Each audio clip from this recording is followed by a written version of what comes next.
After 11 years of driving electric cars, can I still drive a manual car? Over a decade of no gears, no clutch, just one pedal driving. But today, I'm stepping back in time. And let's just say it didn't quite go to plan.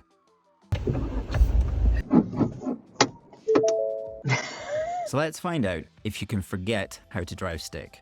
On the day, my brother rented a Ford Puma from Europcar in Edinburgh. And instead of jumping straight into city traffic, I suggested that we meet out near the Pentlands Regional Park.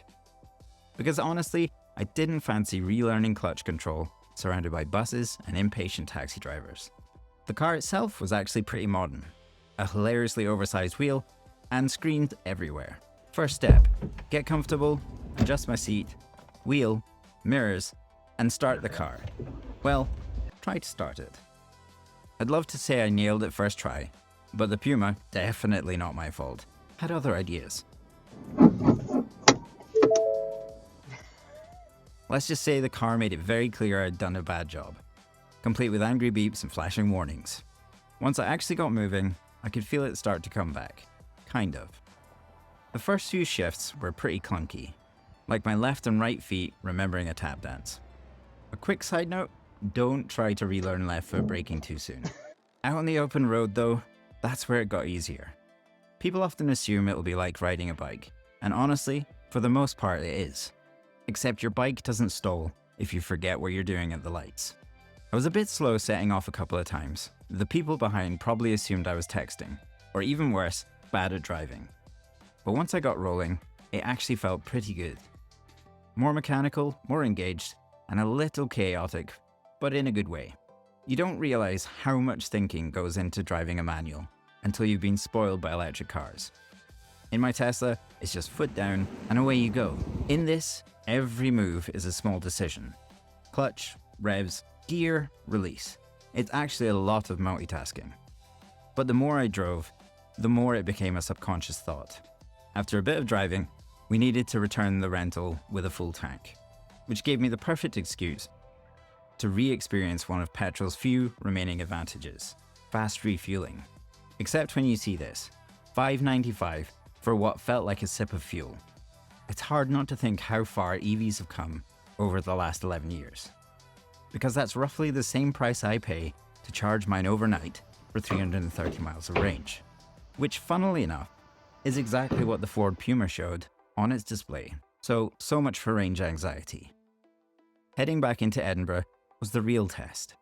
Traffic lights, hills, and plenty of start-stops.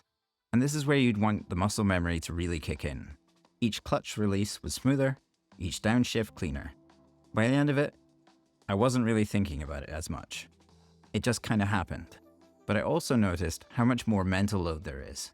In an EV, the process of driving fades into the background very quickly, and you focus just purely on the road ahead.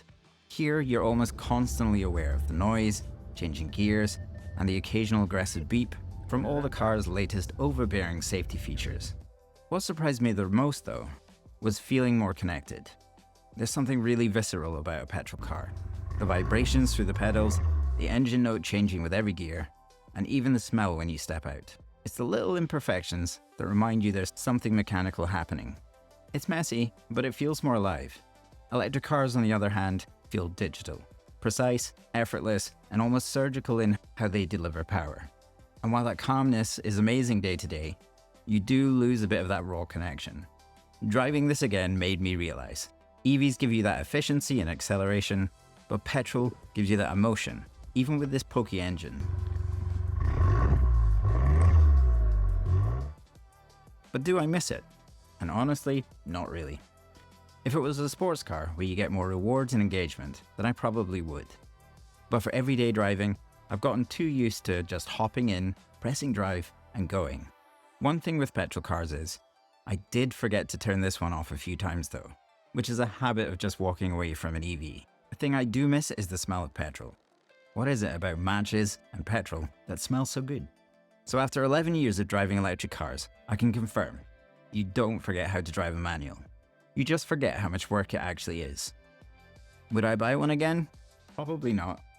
But would I drive one again for fun? Absolutely. It was great to get back behind the wheel of a manual car again. This video was a little different than my usual EV content, more of an experiment. So I'd love to hear what you think. What should I try next? Another throwback drive? A deep dive into EV myths? Drop your ideas in the comments. I read every single one.